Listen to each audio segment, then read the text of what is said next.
conocido como giro direccional, es un instrumento que indica el rumbo de la aeronave en grados con respecto a un punto de referencia direccional. Usualmente el punto de referencia utilizado en aviación es el polo norte magnético. Sin embargo, hay un pequeño problema con esto, y es que justamente este indicador de rumbo no tiene ningún mecanismo que le permita determinar la dirección del norte magnético. Es decir, que en otras palabras, el piloto debe decirle, entre comillas, dónde está el norte magnético al instrumento para que así lo use como referencia. La manera por medio de la cual se hace esto es utilizando la brújula, ya que ésta sí tiene la capacidad de alinearse por sí sola con el norte magnético. Por lo tanto, entonces, el piloto deberá alinear la indicación del instrumento de acuerdo con la brújula. Hasta este punto podríamos pensar, si es necesario utilizar la brújula para alinear este instrumento, ¿por qué no se utiliza solamente la brújula de forma directa? Pues bien, la respuesta es que la brújula cuenta con demasiados errores de lectura significativos, por ejemplo durante virajes, aceleraciones o turbulencia. Aparte de esto, el principio de funcionamiento y el diseño como tal de la brújula hacen que la carátula se mueva en sentido opuesto al viraje que se está realizando, dificultando así su interpretación, especialmente en situaciones de estrés o con altas cargas de trabajo. Por otro lado, el indicador de rumbo no cuenta con ninguno de estos errores. Además de eso, es mucho más preciso, consistente y fácil de interpretar. Es por eso que es el instrumento que se utiliza principalmente para la indicación de rumbo. Habiendo dicho esto, pasemos ahora sí a ver un poco más en detalle este instrumento. Iniciemos con las partes del indicador de rumbo. Primero podemos observar que tenemos una carátula con la rosa de los vientos en el fondo. Después, en el centro tenemos un avión en miniatura que va a representar el avión real. La línea que se extiende por delante de la nariz de ese avión en miniatura va a representar el rumbo actual de la aeronave. Y finalmente en la parte inferior izquierda podemos encontrar una perilla de desacople y ajuste del instrumento, la cual veremos más adelante para qué se utiliza. Habiendo visto ya las partes básicas del instrumento, veamos un poco más en detalle esta rosa de los vientos. Una rosa de los vientos básicamente es una representación gráfica de los 360 grados de azimut impresos en la carátula del instrumento. Normalmente las líneas largas representan cambios de 10 grados en el rumbo, mientras que las líneas cortas representan 5 grados. Aparte de esto, los puntos cardinales principales se representan con las letras respectivas.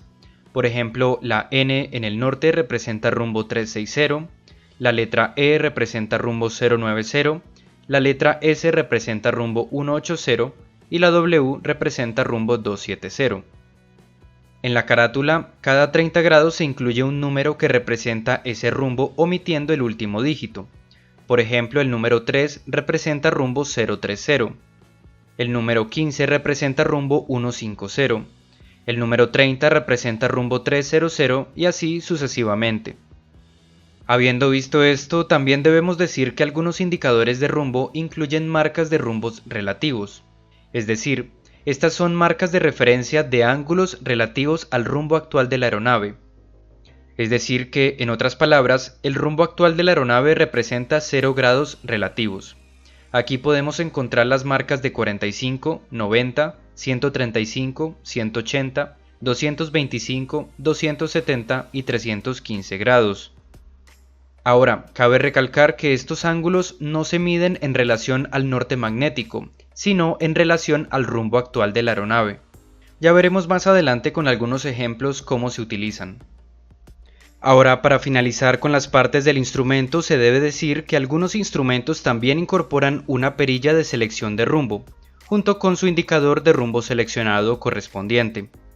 Esta funcionalidad se utiliza comúnmente como una referencia visual para el piloto durante el vuelo manual.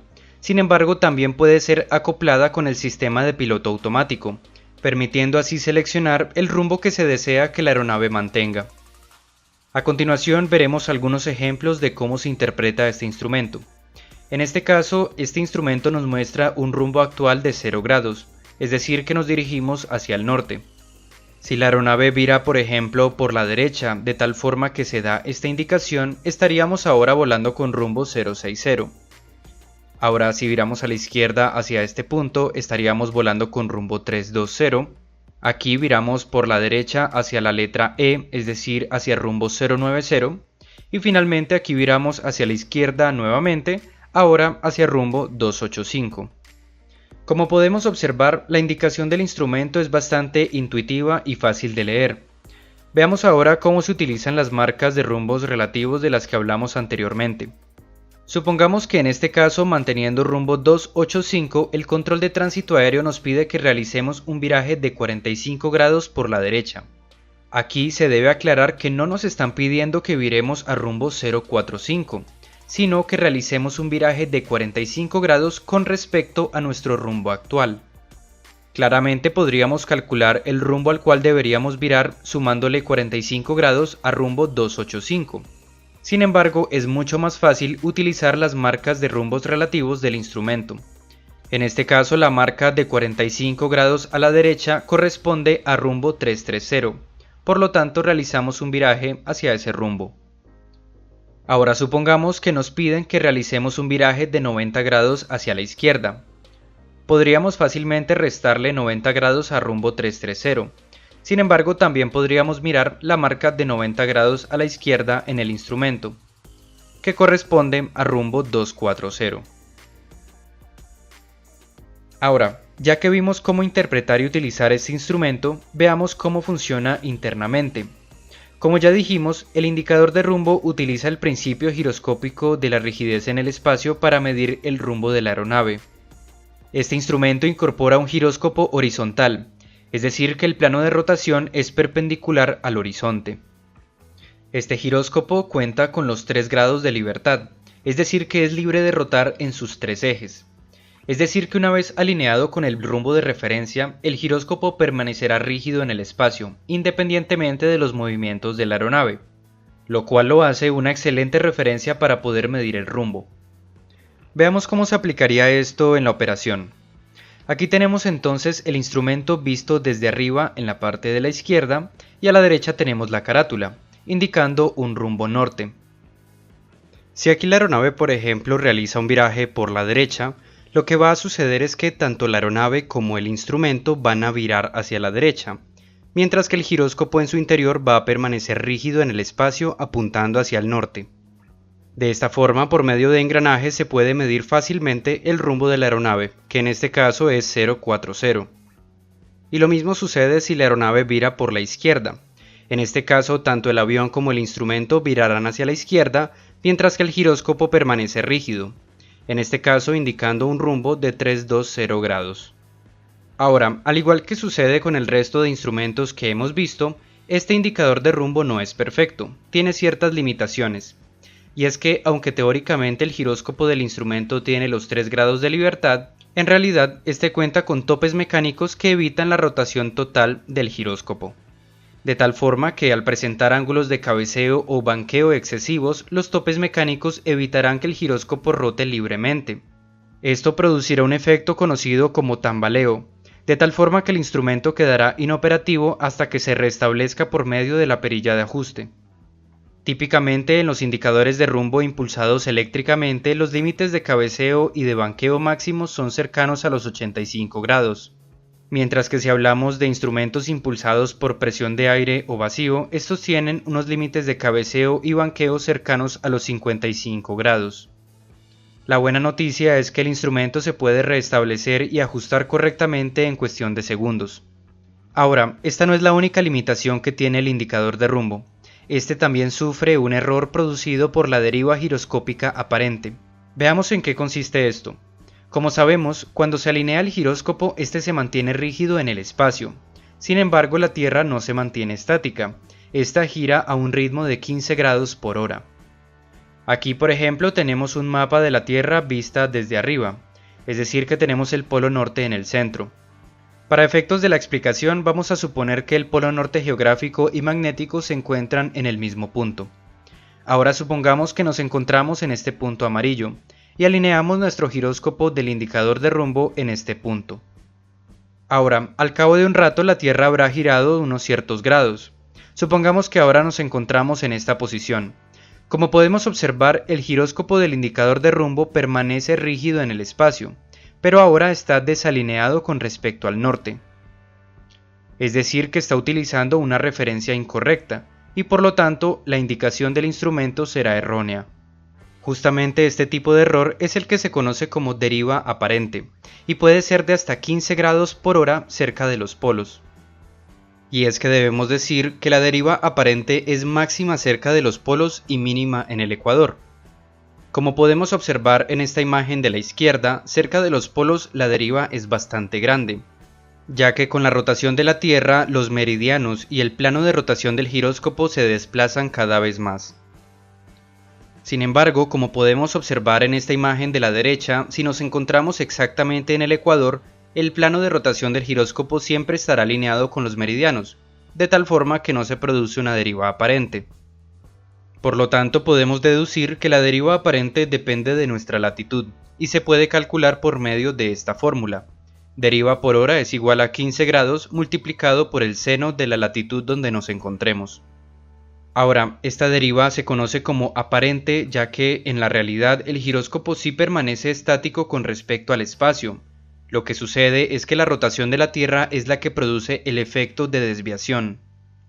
Por otro lado, existe otro fenómeno que es conocido como deriva giroscópica real, y es que justamente los mecanismos y engranajes dentro del instrumento no son perfectos. Estos cuentan con desgaste, fricción, desbalance y variaciones en la velocidad de rotación del giróscopo, los cuales hacen que el plano de rotación del giróscopo se desvíe realmente con respecto al espacio debido a la precesión. Sin embargo, también se debe decir que en giróscopos modernos con buen mantenimiento esta deriva real es bastante baja, cercana a 1 grado por hora.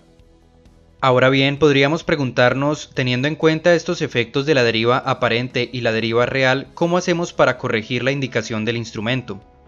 Pues bien, para eso tenemos la perilla de desacople y ajuste.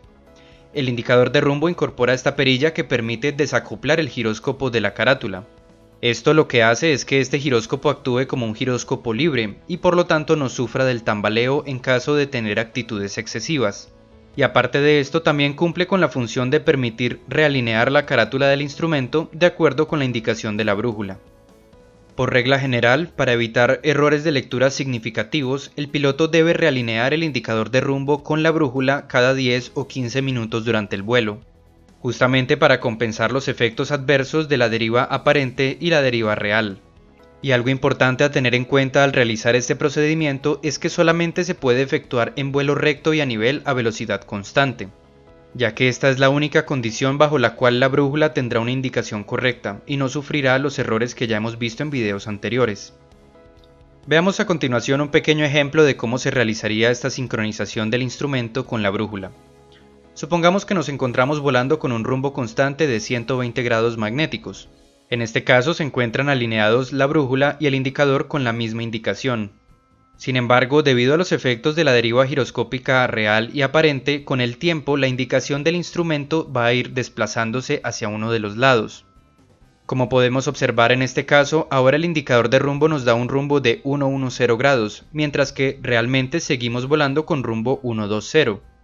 De tal forma que en este caso el piloto deberá utilizar la perilla de ajuste para sincronizar nuevamente el indicador con la brújula, recordando que esto solamente se puede realizar en vuelo recto y a nivel con velocidad constante. Ahora, hasta este punto hemos visto cómo funciona un indicador de rumbo convencional. Sin embargo, existe una variante de este instrumento conocida como el compás giromagnético, aunque realmente su nombre puede variar en español debido a las interpretaciones del inglés. Básicamente, este es un instrumento que consiste en un indicador de rumbo que en lugar de incorporar un giróscopo libre cuenta con un giróscopo esclavo. Este utiliza un sistema de magnetómetros que permiten detectar la dirección del norte magnético y realinear constantemente de forma automática el giróscopo esclavo del instrumento.